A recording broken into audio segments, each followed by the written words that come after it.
یا بساکی منٹو صاحب جیسا نام ہے, ایمان مزاری کا نام ہے. تو آج جو اس کے 63A کی جو تشریح کا معاملہ, جس میں انہوں نے کہا تھا کہ جو ممبرز ہیں اگر وہ ڈیفلیکشن کرتے ہیں, اگر وہ لوٹا بن جاتے ہیں تو ان کا ووٹ کاؤنٹ نہیں ہوگا. تو اب یہ اس پہ تو یہ قاضی صاحب پہ تو یہ ہے کہ ووٹ کاؤنٹ ہو جائے, کس طرح کا امینڈمنٹ پاس ہو جائے اور ان کی 3 سال کی نوکری بچ جائے. لیکن یہ بھول گئے ہیں کہ اس امینڈمنٹ کے بعد اس ملک میں انتشار کتنا پھیلے گا. آگے جو پنڈی میں ہوا ہے وہ آئی اوپنر ہے اس گورنمنٹ کے لیے. جو پنڈی میں احتجاج ہوا ہے, ایک 80 سالہ عورت کو گرفتار کیا ہوا ہے, اور میں قربان جاؤں اینٹی ٹیررسٹ جج کے, جس نے اسے ریمانڈ بھی دے دیا. بشرمی ڈٹائی کی انتہا کر دی جج نے, 80 سالہ عورت کا ریمانڈ دے دیا.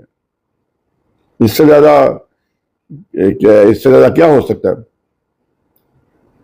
دوسرے آج پریکٹس ہے, جب 63A کا چونکہ آتھر جج تھا جسٹس منیر اختر, تو انہوں نے کہہ دیا کہ مجھے جو امینڈڈ پریکٹس اینڈ پروسیجرز پہ سخت اپنا ریزرویشن ہیں, لہذا میں آج اس بینچ میں نہیں بیٹھ سکتا. تو ظاہر ہے اس کے علاوہ کوئی نہیں تھا کہ بینچ ٹوٹ گیا اور قاضی صاحب کو اٹھنا پڑا. اب وہ دیکھ لیں, کل پھر لگ جائے گا نیا بینچ بنا کے لگا دیں گے, کیونکہ یہ اس کے لیے قاضی صاحب کے لیے ڈو اینڈ ڈائی کا مسئلہ ہے. وہ ہر حالت میں یہ ترمیم پاس کروانا چاہتے ہیں تاکہ کسی نہ کسی طریقے سے ان کی ایکسٹینشن ہو سکے. اور جسٹس منیر پہ تو انہوں نے ایسے ایسے الزامات لگائے ہیں کہ اب اگر وہ الزامات سچے ہوں تو وہ تو بیٹھ ہی نہیں سکتے. اور ایسے الزامات کی تفتیش جو ہے وہ سپریم جوڈیشل کونسل کرتی ہے. اس میں ایک سنگل جج بیٹھ کے دوسرے تمام جج ایکولز ہیں, صرف سپریم کورٹ کے چیف جسٹس کو چند ایڈمنسٹریٹو اختیارات حاصل ہیں, جو وہ بھی پریکٹس اینڈ پروسیجر کے تحت ختم ہو گئے تھے. تو انہوں نے اپنا جسٹس امین الدین جو ان کے یار قارن کو ساتھ بٹھا لیا تاکہ اب من مرضی کے بینچ بنے گے جیسے جسٹس بندیال کے دور میں بنتے رہے. لیکن قاضی صاحب اس سپریم کورٹ میں اکثریت کھو چکے ہیں. اب وہ دیکھیں نا, ڈاک جج کو بھی آج بٹھا لیا بینچ میں. تو یہ جو گیم چل رہی ہے یہ صرف اس لیے ہے ملک کی اکانومی تباہ ہو چکی ہے. ملک جو ہے وہ ٹیکنیکل ڈیفالٹ کر چکا ہے. ابھی یہ قرضہ لے کے بڑا خوش ہو رہا ہے یہ موجودہ گورنمنٹ, اور ہمارے پرائم منسٹر صاحب تھوک لگا کے صفحے پلٹے ہیں جا کے جنرل اسمبلی میں خطاب کے دوران. اور ایک وہ تھا جو ایاک نعبد و ایاک نستعین کہتا ہے, اس نے فی البدی تقریر کی بغیر نوٹس کے, اور اس نے پھر بتایا کہ ہم مسلمان ہیں اور لا الہ الا اللہ محمد رسول اللہ کے ماننے والے ہیں, اور ہماری اگر انڈیا سے جنگ ہوئی تو that will go to the end. اور انہوں نے تو یہاں تک کہہ دیا کہ اگر ہماری بقا کا مسئلہ ہوا تو ہم ایٹم بم بھی چلا دیں گے. انڈائریکٹلی انہوں نے یہ بھی کہہ دیا تھا. تو آج کی سب سے بڑی بریکنگ نیوز یہ ہے کہ منیب اختر صاحب نے خط لکھ دیا ہے کہ امینڈڈ جو ہے پریکٹس اینڈ پروسیجر ان پر تحفظات ہیں, لہذا وہ آج کے دن اس بینچ پہ نہیں بیٹھ سکتے. اور بینچ بڑا مایوس ہو کے اٹھ گیا کیونکہ منیب اختر کو شامل کیے بغیر ان کا گزارا نہیں ہے, کیونکہ وہ آتھر جج ہے اس ججمنٹ کے.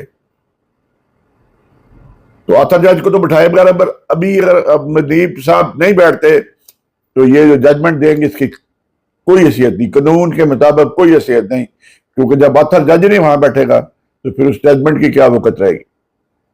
یہ ججمنٹ جو ہے, یہ جو نظر ثانی ہے, نظر ثانی کا اسکوپ بڑا لمیٹڈ ہوتا ہے. آپ صرف ججمنٹ میں غلطی کی نشاندہی کر سکتے, بحث نہیں کر سکتے اس میں. لیکن یہاں چونکہ ایکسٹینشن کا مسئلہ ہے, 3 بندوں کی ایکسٹینشن کا مسئلہ ہے, اور وہ ایکسٹینشن جو ہے وہ ڈو اور ڈائی کا مسئلہ بنا ہوا ہے ان کے لیے, زندگی اور موت کا مسئلہ بنا ہوا ہے.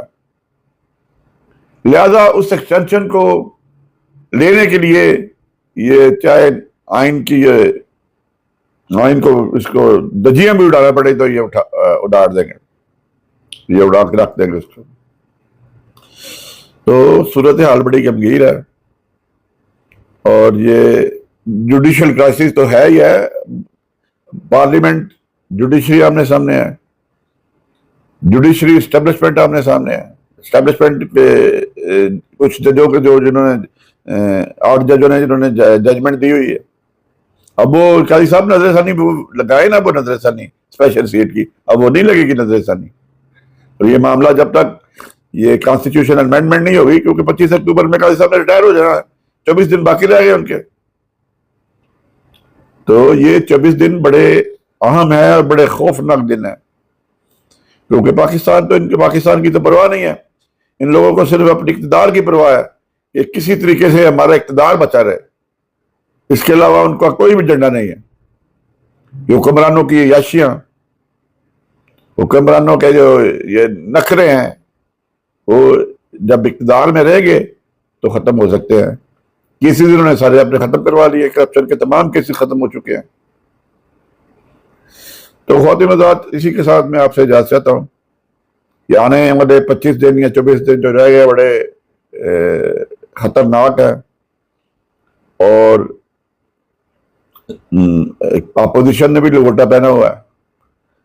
علی امین گڈھا پور نے دھمکی دے دیا کہ 1 گولی مارو گے ہم 10 ماریں گے. تو تمام پارٹیز جو ہیں وہ پوائنٹ آف نو ریٹرن پہ پہنچ چکی ہیں. بات چیت کے دروازے بند ہیں، بات چیت بالکل نہیں ہو سکتی.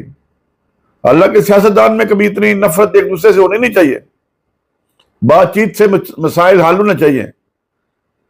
لیکن یہاں تو اقتدار کا مسئلہ ہے نا، کہ بات چیت کریں گے تو اقتدار چلا جائے گا. اور میں دونوں طرف وہ کہہ رہا ہوں، دونوں طرف جو ہے وہ جھکنے کے لیے تیار نہیں ہے. اور یہ تو ملک کی سالمیت بھی خطرے میں پڑی ہوئی ہے. تو اسی کے ساتھ مجھے اجازت دیں، دعا میں یاد رکھیں، گرد و نواح کا خیال رکھیں. السلام علیکم ورحمۃ اللہ وبرکاتہ.